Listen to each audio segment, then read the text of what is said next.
All right. Well, welcome everybody to our State of Youth Philanthropy webinar. We are so excited to have an incredible array of speakers with us today who are going to be presenting on some fantastic research that was undertaken during the global pandemic that we are still living in.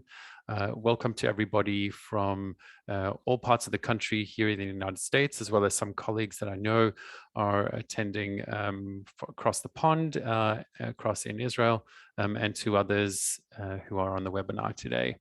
A little bit about who we are and who I am. I'm Wayne Green. I'm the Executive Director of Honeycomb.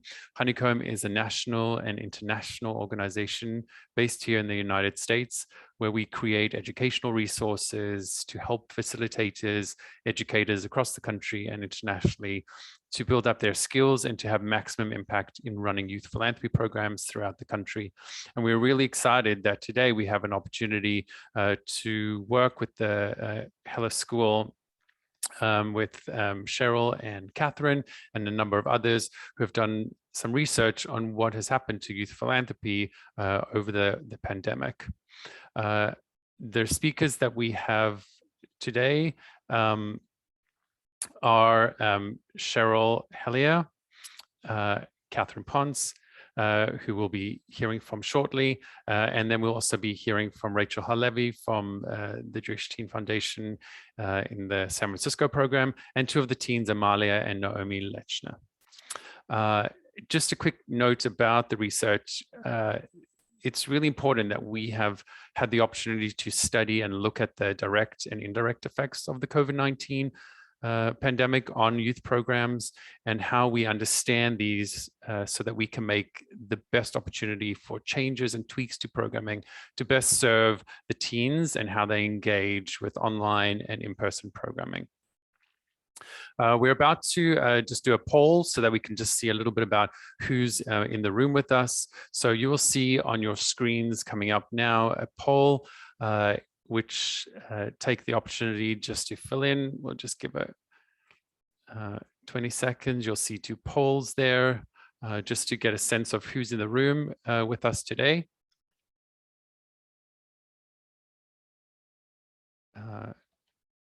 If you fill that in, I think we should have had everyone fill it in. Great. So let's see if we can just pull together what the results are.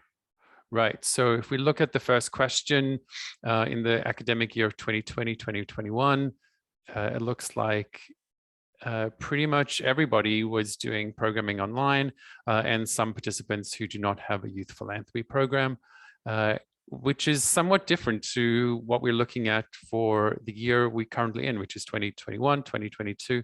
There are some programs that are going to be online only, some that are doing a hybrid approach, some that are not able to run their programming. And interestingly enough, there is no program that is solely just going to be in person.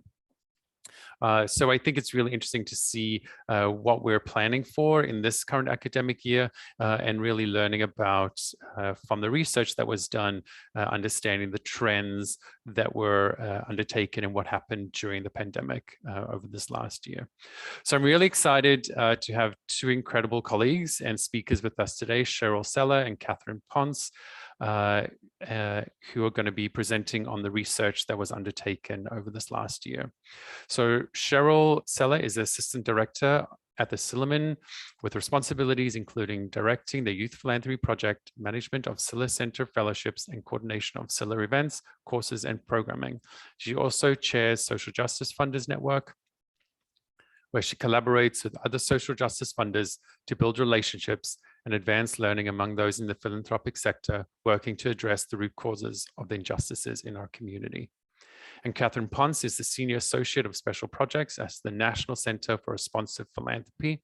As a member of the research team, Catherine performs qualitative and quantitative research to hold philanthropy accountable. Catherine has earned multiple fellowships, both internationally and domestically, including her previous role at the Sillerman Center, where she analyzed data trends for the center's publications. I'm really excited to introduce to you Catherine and Cheryl, and we'll hand it now over to them. Welcome. Thank you so much. So I'm going to share my screen and we'll get the PowerPoint up.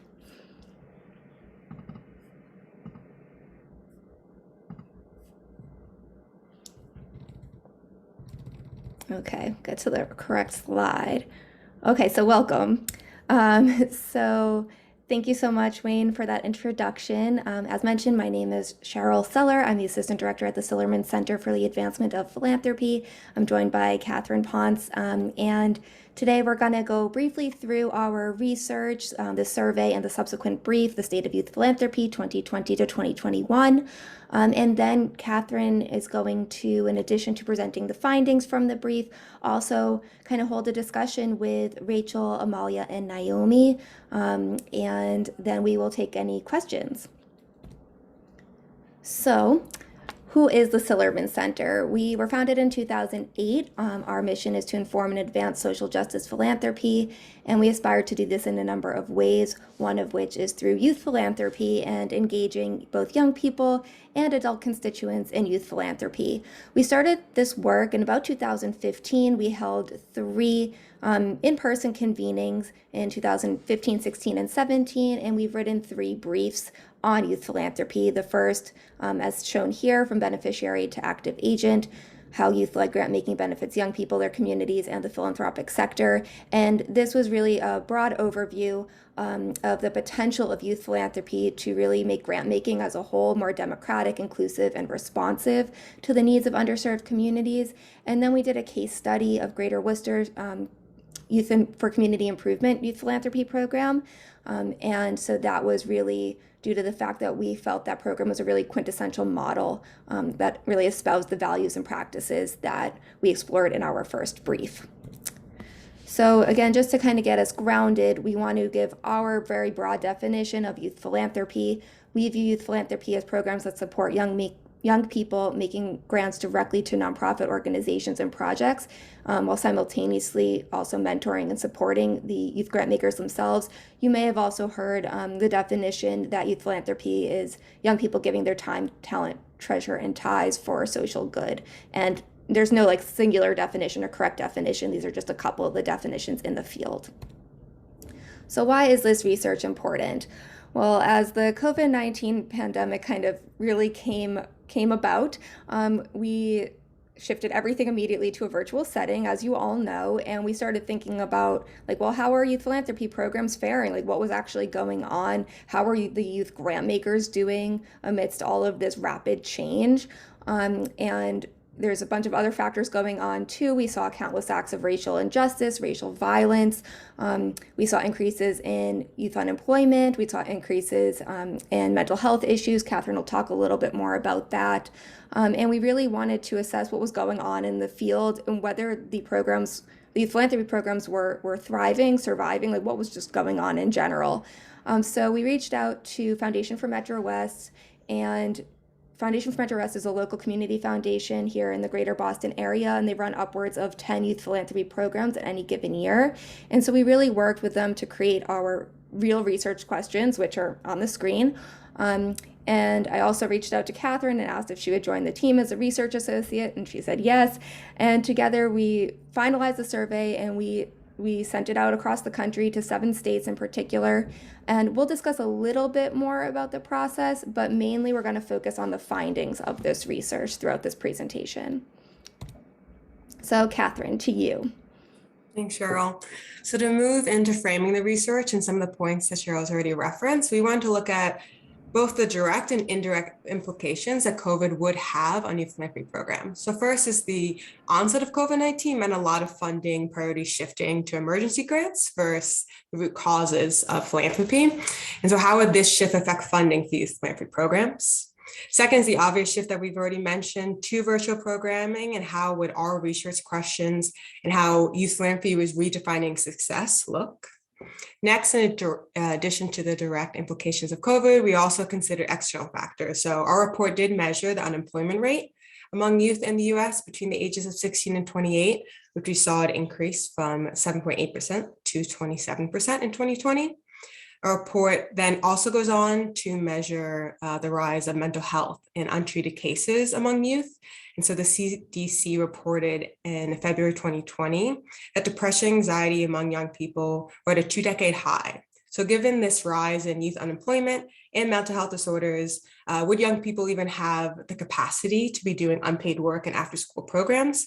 And in general, would young people have like just the energy to devote this time? So moving to the survey itself, due to our location and network, as Cheryl already got into, our survey first went out to our colleagues in Massachusetts. We then used those data trends and results to do a national second survey. The State of Youth Philanthropy survey was sent out to 244 programs across 7 states, which included California, Indiana, Massachusetts, Michigan, New York, and North Carolina, and Pennsylvania. We chose these states because these states combined represented 32% of the total youth population and almost 50% of youth philanthropy programs across the country.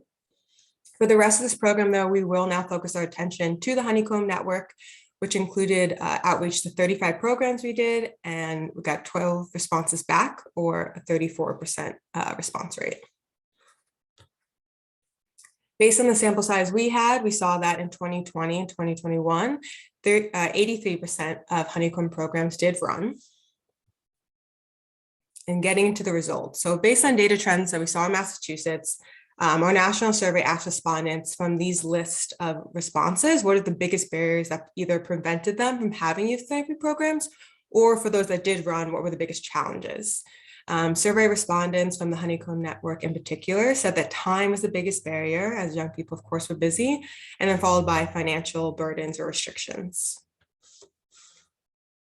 We also asked what would have helped ease the transition from in-person to virtual programming, and what resources that program leaders felt like were lacking in order to be successful in a virtual setting. Later on in the webinar, of course, you're going to get to hear from those folks directly impacted in greater detail. But here we listed out the top 3 respondents that we got from the survey. And then at number 1 was 39% stated that team building and more ways to engage students and address Zoom fatigue was by far the resources most needed. Interesting enough, so keep in mind these responses came back in April and May of this year, but virtual programming was clearly not going away. So approximately 75% of respondents indicated that they would continue to run youth philanthropy programs in the future in a hybrid model, meaning that they would keep some component of this virtual programming going forward. This could include either like optional Zoom sessions for students who aren't able to access physical program sites, the use of phone apps such as WhatsApp, Slack, or other channels to keep youth connected outside of programming, or virtual site visits, communication with potential grantees. I know I'm throwing a lot of numbers out, so I do just want to recognize we have one more slide about data, and we will, of course, have time for details and questions at the end. And so while our survey didn't talk to young people directly, we did ask program leaders what was supports and resources young people needed in order to engage in this work in the youth philanthropy programs during COVID. On average, more flexibility within programs is actually the #1 thing nationally and particularly in the Honeycomb network. Many programs to deal with this change meeting times to be shorter, but increased number of meetings. Other programs may be permitted pre-recording presentations. And again, all these examples we'll get to hear more later on from our youth in the last section of the webinar. Great. So thank you so much, Catherine, for going over the findings. So we just have a couple slides left before we get into the discussion. And from all of our research, we came up with a list of recommendations. These recommendations are for youth philanthropy programs in general, not just specifically Honeycomb programs, or at least not necessarily. And we also want to point out that these lists of recommendations, there could be for kind of anybody involved in youth philanthropy programs. So perhaps for people who are funding the programs, perhaps for program directors, or perhaps for the young people who are involved in the programs themselves. So for example, for those who fund youth philanthropy programs, we would recommend that they're also providing the technology and technology training that either the program directors or the young people need in order to be successful in these programs.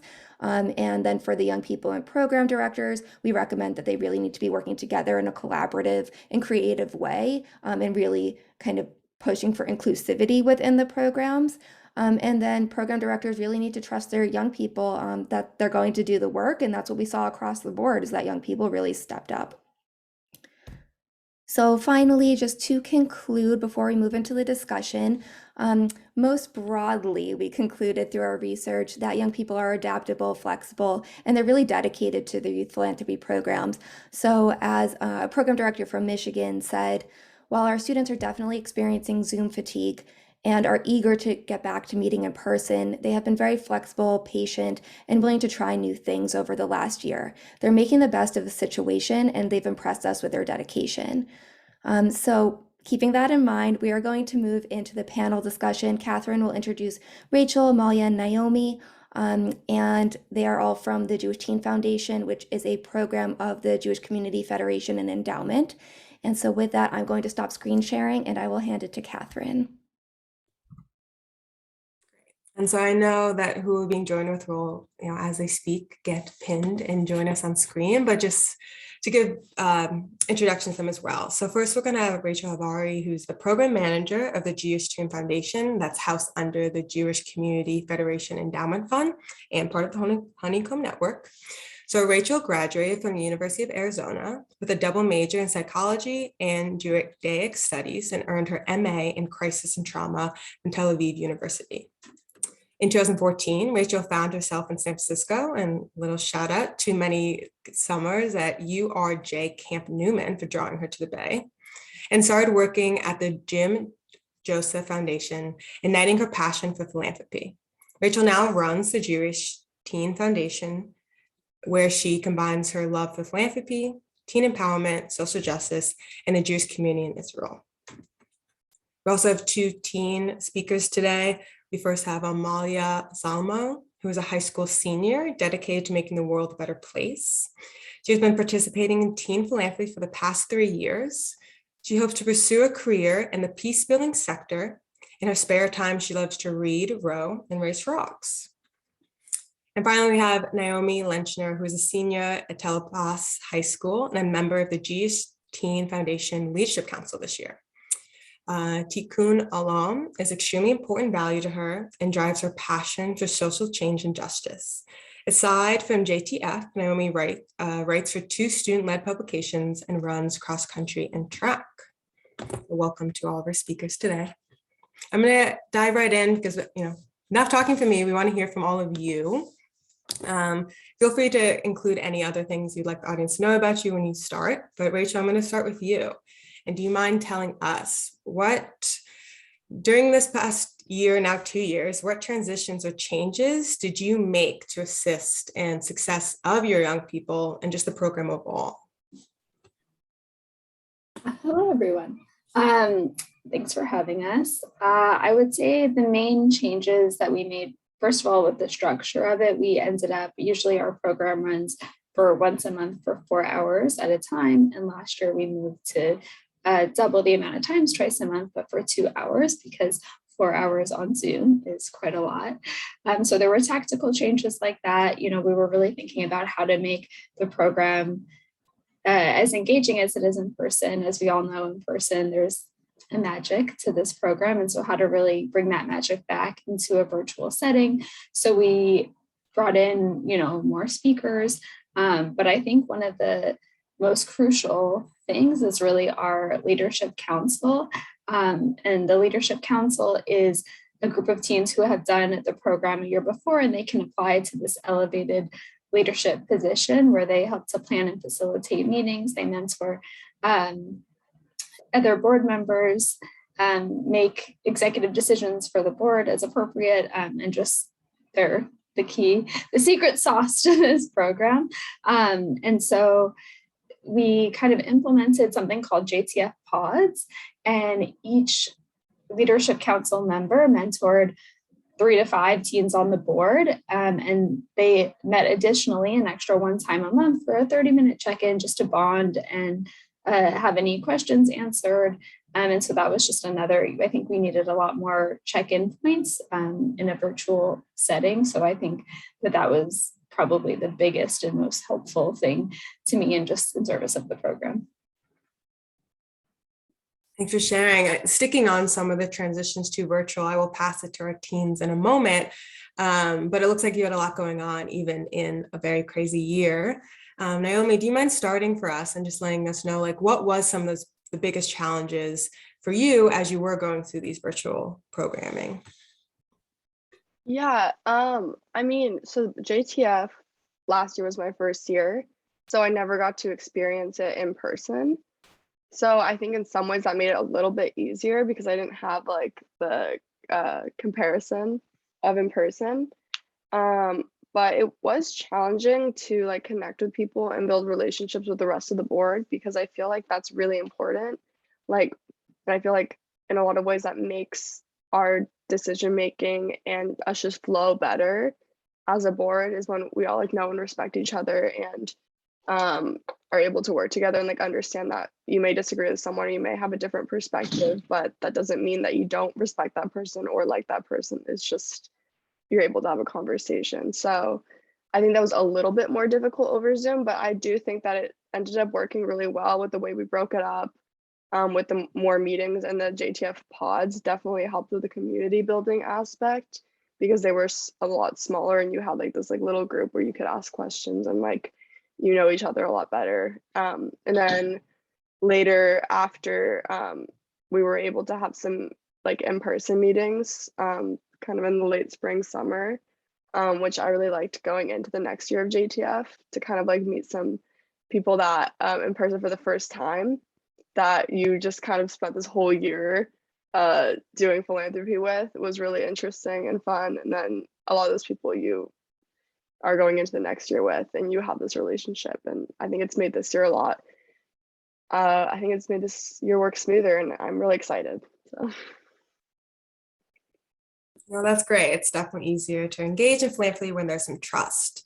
Yeah. Molly, I know you have another perspective because you've done this program for 3 years, but if you don't, you can of course touch on that, but just same question, like what was the biggest challenge of moving to virtual? I think the biggest thing is the lack of community because it's hard to have meaningful conversations when you're looking at a bunch of squares on Zoom. And also a big pillar of our program is coming to consensus. And so making sure that everyone has a say is especially difficult when you have 2 pages of Zoom because you can't really read people's body language. I think a good way that we adapted is in the beginning of the year, we select a population that we want to focus on for the rest of the year. And instead of just having one giant conversation and trying to argue over 13 different populations, we broke it out into smaller groups, which we then used this year when we were in person, and it made the whole process a little bit more smooth. And thank you for bringing up that term, build consensus. So I'm going to go back to Rachel. I mean, that's a hard thing to do over Zoom. So how did you build that and set up that, I guess, that space for it to happen among young people? What do you think like worked well, giving advice to others? That was a perfect segue, Amalia. Like Amalia was saying, we switched from focusing directly on issues to populations to humanize the issues a little bit more, and that instead of focusing on broad issues, it's if we have a population, all these populations are proximate to us wherever we are, but we're in the Bay Area, and so what are all the issues in which a natural person is facing and targeting it from a more holistic view. And I think this really helped to focus the content from the beginning and focus the content for the teams moving forward and to make it a little bit more tangible. And then throughout the consensus process, it's easier when you have a specific mission statement to actually assess what is mission aligned. And it, if you have too broad of a mission statement, I think it pushes the can down the road for, having a harder consensus process towards the end when you have so many amazing organizations applying for funding that how do you actually choose when you don't have more specific direction? So I think that was helpful in our consensus process. And I think that there's a really, it's a balance between always the balance between teen empowerment and having, my goal for this board is, and I tell all the teens that this is your board, that I'm just here to help, and whatever they want to do, whatever is in our power to make happen, we'll try to help make happen, and providing enough structure to where there's not so much downtime and then not just waiting around or, not knowing where to start. And so like Amalia was saying, that I think we started off with 14 populations, and the Leadership Council at the beginning kind of reviews the populations to make sure that it feels relevant to them. It can be changed every year. It can stay the same, whatever the Leadership Council wants. And even, when they bring it to the board, if it changes from there too, that's fine. And so we broke up into groups, and each group was responsible for researching a specific population. And then they all presented on the populations, and then we split up into, there were 2 populations per group, and in small groups, they came to consensus on which one to move forward and which one to hold back on. And then we all came back. Everyone had to come to consensus and agree that this is an okay decision, that everyone could sleep at night with this decision. And then they went back into small groups until we ended up with, I think, 3 populations, and then it became a group discussion. And in the virtual setting, it's really hard to have so many voices. So something that was helpful was the use of the polls, not to at all make the decision around, but just to gauge where people were at. The reactions buttons, the chat was really helpful. It was interesting. Everyone was raising their hand and talking and discussing, and then the chat was going wild. So there was I think it was also interesting in that there was a lot more entrances into the conversation and ways to participate, that if you have a different style, you were able to participate just as much. And so there were pluses and minuses, of course, to doing it in person, and some pluses to doing it virtually in that sense. One thing about virtual is I do miss the chat function and being able to share all the teens' amazing comments so directly. And that's another thing. Just another component was also really trying to engage the full family unit. After every meeting, we would send out a summary of the meeting and maybe questions to ask your teens about, or try to facilitate those conversations a little bit more, that it's not just the teens engaging in this amazing work, but how can we have those families in their communities, philanthropy is community building, and how does that translate to each part of their lives too? I'll stop there. No, thank you. There were so many details in what made it work last year, and I'm wondering if we could stick on that. You could help the audience explain.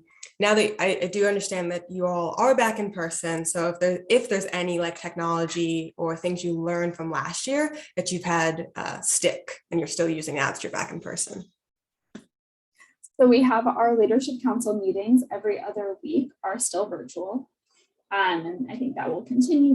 Our program, people are coming from such different areas that it doesn't make sense to meet in person at this point. And so it's really a blessing to be able to meet virtually in that way. JTF pods and that extra point of connection 100% will be staying. That has been really helpful. One thing that was really helpful, Honeycomb has been amazing in providing a lot of resources. And one thing that I'm obsessed with is the lounge. There's a Google lounge you can create. And so we made a lounge, and it's basically, a physical space in the virtual world where all the links you could ever want.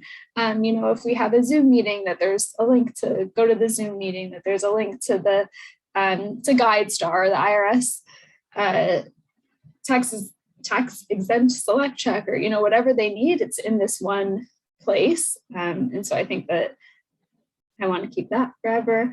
So a lot of these components will be staying even though we're in person, and it's just hopefully help to enhance the quality of program that we're delivering. Yeah, and to hear more about like how it's feeling on the other end. This is a pretty big question, and feel free to answer for like what's like right now or last year. I'm going over to the teens, but what has like your youth philanthropy program, like how has it impacted you personally? And what do you think it's done for like your community? And let's start this time with Amelia. I have to say that being a part of JTF has really changed my life. I've always wanted to do something with civic engagement, but this has given me purpose and direction. Like, a lot of times youth are told that their actions don't mean anything because of our age and because we just don't have enough say, but that's not true. Last year our board was able to raise $66,000 and fulfill 8 grants, and I see firsthand how much we can do. And so I'm developing leadership skills, communication skills, philanthropy skills, all of which I hope to take in as I move into the professional field. And it's really completely changed my life. And I'm so grateful that I've been a part of it for so many years. It's so cool. Like, so I'm a little jealous that you've gotten involved as a teen. So that's really awesome. Naomi, please, your perspective and opinion. Yeah, I completely agree with what Amalia was saying. I know for me, like, living in the Bay Area, and growing up here, it's a little bit of a bubble. And, it's not that you don't care about a lot of these populations, like you hear about them in the news, and obviously you feel empathy and you really want to help, but it just feels so disconnected, and far away from you. So JTF has really made me realize that, like, pretty much every population that we were discussing and all the ones that we worked with, they impact everyone somehow. Like, everything is interconnected in our world, and so, like, helping one population makes, like, our world better as a whole. And, like, that was a realization I had recently, and it's kind of made it a lot easier to be like, I'm okay with helping any of these populations. I feel really passionate about all of them. And we chose refugees this year, so I really advocated for that because I felt like there was a really urgent need for that, especially with what was going on in Afghanistan. And so that kind of helped me a little bit in choosing everything, because I know Rachel says a lot of the times it's like choosing between good and good. So I never feel like bad about choosing one population over the other, just because I understand that, like, in the end, it's a net good. But how cool to be thoughtful in that process. So thank you for sharing that. I'm going to stick and go back to you, Amalia, in 1 second, just because you did mention the fundraising part of what you all were able to do last year. So do you mind just talking about, like, what was the fundraising experience like and raising awareness in your community, and just touch there more?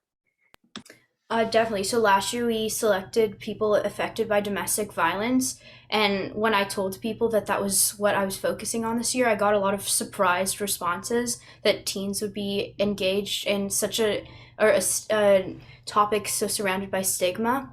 I personally have a lot of connections with nonprofits working for domestic violence in the Bay Area, so I had a pretty solid network to reach out to.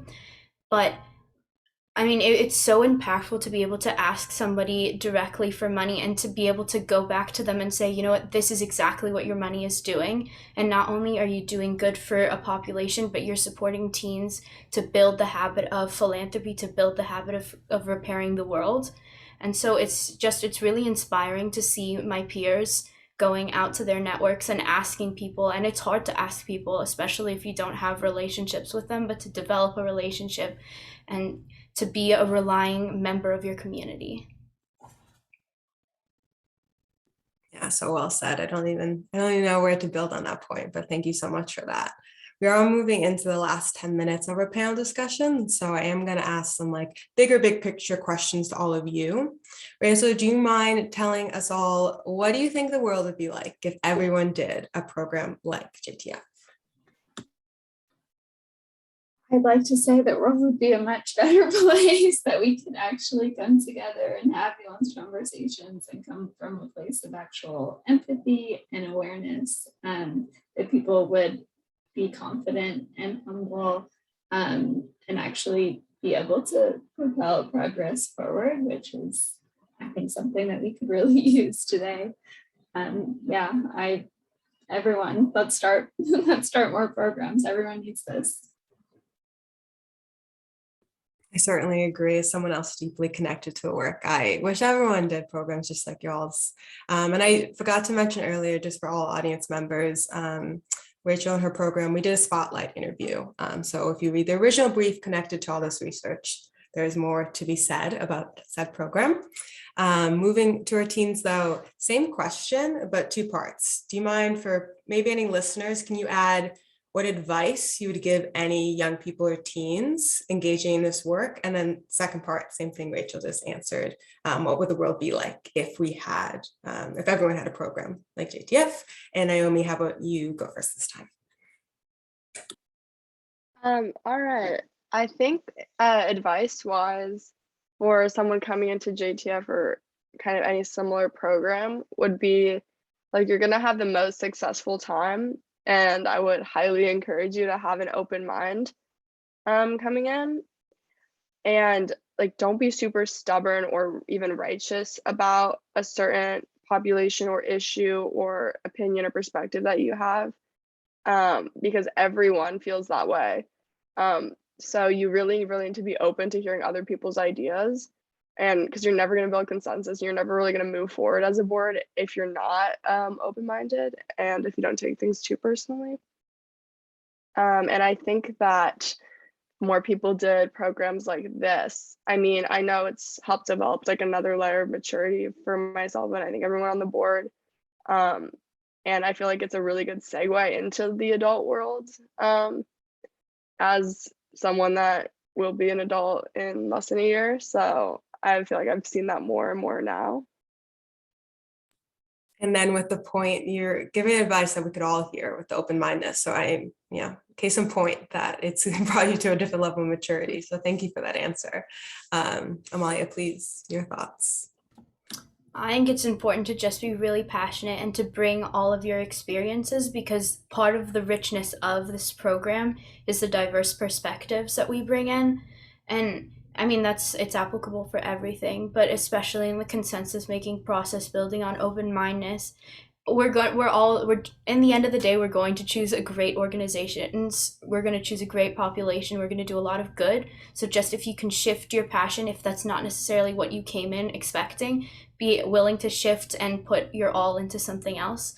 And I think that the world would be there would be a lot more action taken if people engaged in programs like this, because there are a lot of people that are passionate, and they just don't know where to start. And here's a JTF, and programs like this are a great way to start. Great place to start and talk about building a future. Thank you so much. As the leader of the program, Rachel, is there anything you'd like to add? That does conclude my questions, but just want to give space if there's anything else you want the audience to know. Yeah, I think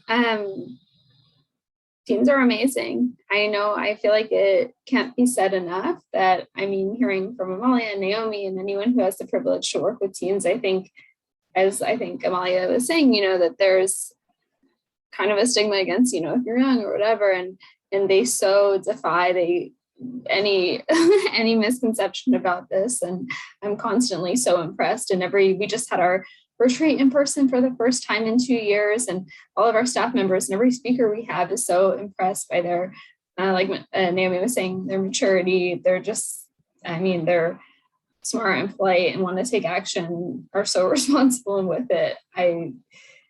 It's really inspiring to see. And I think, if everyone could experience this at a young age, that these are going to be the future, that's so cheesy, but really the future leaders of the communities we're in and beyond. And so if you're apprehensive about,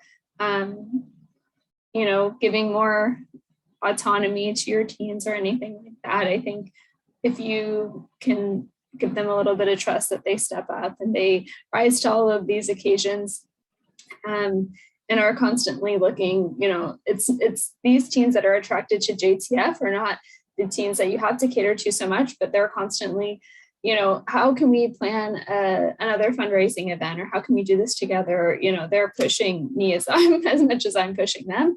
And so to really see where that takes you and not feel like you have to plan every detail of it, because their input will make it that much better than whatever anyone is planning. That like their input is important, and they're beyond capable.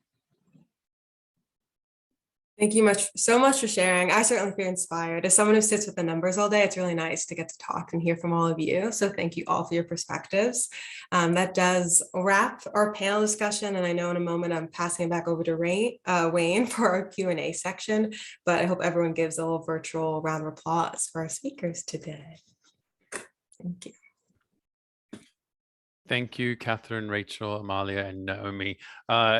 When I get the opportunity to participate in programming in person or virtually, the ability to hear from inspiring teams really catapults us to understand the impact of this work. And Naomi, something that you said that I actually really love, this reframing what we could potentially be a definition for philanthropy about the opportunity for youth to choose between good and good. And I think the empowering capability that we have for young people to do strategic grant making is really that space where they get a chance to see what is the capability that financial contributions can make when you have the chances for good or good, and how do you continue to do that work. We have a number of questions from the audience, and some of them are for the teens as well as for Cheryl and Catherine. So I'm going to start by just first with the research. I have two questions and I'll ask them separately, but the first one, was there anything that surprised you from doing the research? I can start if you want. So I think a couple things surprised me.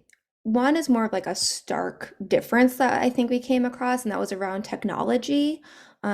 So programs that already had really good technology access seemed like they had even stronger numbers, like so how many young people were able to attend. It kind of catapulted them into being able to hold virtual programming like really quickly, really seamlessly. But then programs that had either less access to technology, or I know one program that responded to the survey had like firewalls, like they literally couldn't engage young people because of their organization's like own technology troubleshooting, I guess.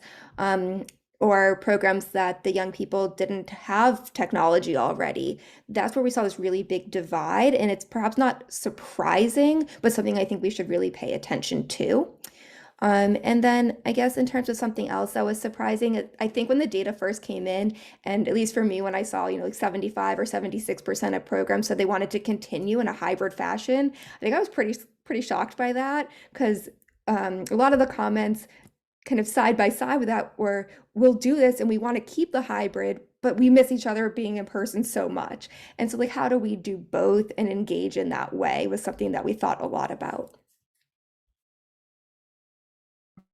Yeah, I'll maybe just add that I was initially surprised by how many people and programs made it work. I think not just in Honeycomb, our national results also showed that most programs did run in the midst of the pandemic, which just says a lot about resiliency and the communities that were having these programs. Great, thank you. You actually touched on one other question, which relates to sort of a comparison, a side-by-side of what was found from the Honeycomb Network responses back to all the responses. And Cheryl, you sort of touched on this, what were the barriers due to COVID-19? And I know that for Honeycomb, there was a reference to time, financial burden restrictions versus all responses, which was actually staff availability and lack of technology. So I'm just wondering if there's any comments you can make about the differences that were found between the Honeycomb Network barriers, again, which were time and financial burden, versus all responses, which was really staff availability and lack of technology. So one thing I think Rachel mentioned was the support from Honeycomb really helped. And so I want to, uplift that, of course. So I think that could be something to pay attention to. That wasn't a plug, but we'll definitely take it. Thank you, Why Cheryl. not? And then I think a couple other points. So when time was brought up as a barrier versus like staff availability, that meant the time that the young people had to participate in the program. So I want to kind of point that out as just kind of a clarification. And just saying and people are super busy, and I think way busier now than perhaps like I was when I was in high school. So I think that's important to acknowledge as well. And in terms of other differences, I mean, it's really hard to conclude as to why folks answered the way that they did, but it's still important for us to kind of think about or consider as we kind of move forward in the work more than anything. I will also add that a vast number of the programs, I believe over 50%, were run through community foundations. And so there could also be a difference there. So if a program's at a community foundation versus a family foundation or another private program, that could also make a difference. Mhm. Okay, thank you. I have some questions for the teens. One of the questions that I have is, what has the program provided you and your connection to the Jewish community and your identity? If you can speak to any of those pieces, is a question we got asked. I can go ahead. I think like the age I started doing JTF, I was 16. So it was like coming out of like Hebrew school, aging out of like Jewish camp, aging out of like a lot of like these like Jewish community like groups. So JTF was kind of the first like involvement in the Jewish community I had in a few years. So it was actually really nice to like be able to meet like a bunch of my age for the first time in a while, and sort of like revamp my love for different values. Like Tikkun Olam is like my favorite Jewish value ever, and I think that it's helped me like express that a lot. So I don't know, I'm really grateful for it. Thank you. Amalia, what about you? I have a kind of a unique tie to Judaism in that my mom's a rabbi, and so I've been able to see a lot of youth engagement dropping after bar and bat mitzvahs, and so I was really I felt a little bit uplifted when I saw how many kids were engaging in a program specifically rooted on Jewish values.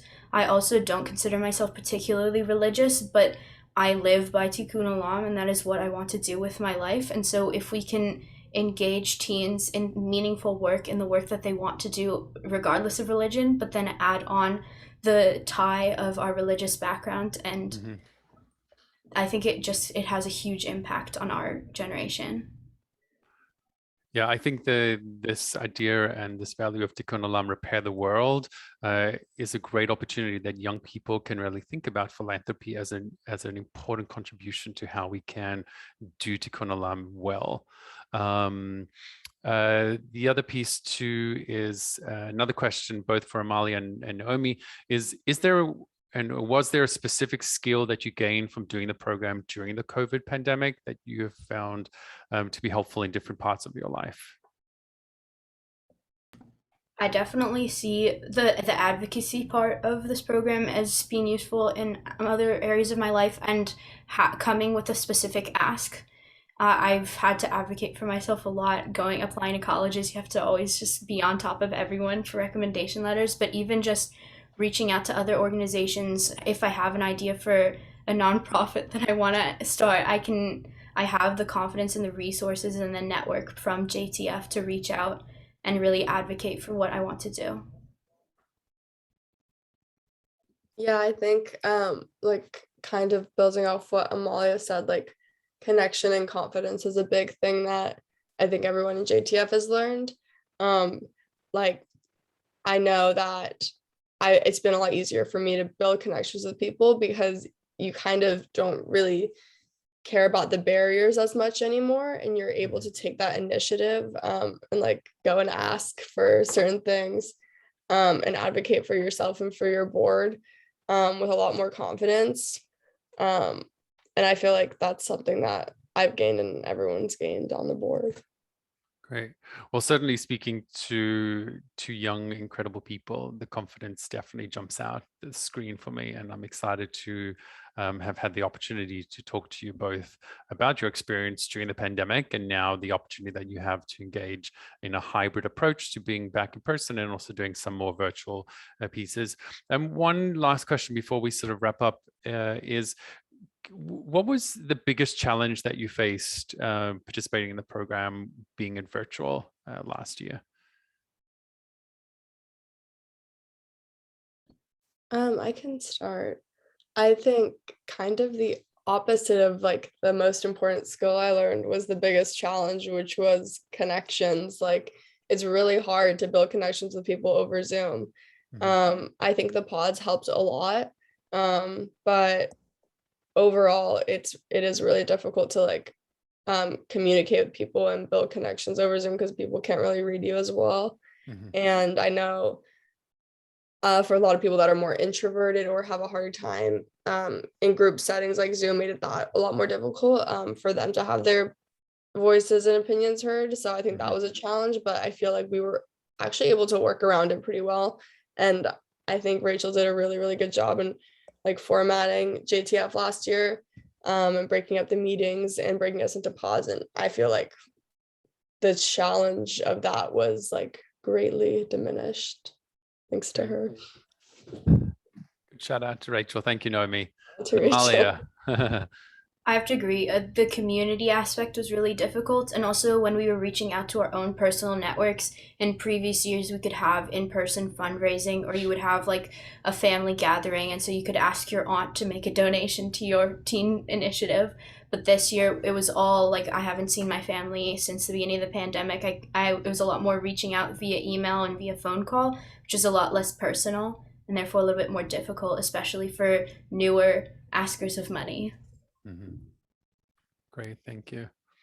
Well, we are coming up to the end of our session today, and I just really wanted to say a huge shout out to everyone that I see on my screen here, no particular order, but Catherine, Rachel, Amalia, Naomi, and Cheryl. Thank you so much for the input that you've provided into this research and for giving real life to, often we sort of see numbers on a page, but actually having the opportunity to talk to Rachel from a program in the Honeycomb Network and to Amalia and Naomi really gives more context and personality to what some of those numbers actually represent. So thank you so much to all of you for your contribution to speaking with us today and sharing your wisdom of what it means to be a young teen in the world today and how philanthropy is helping to shape you and your identity and your engagement in the Jewish community and wider communities that we have from a number of participants on this call today.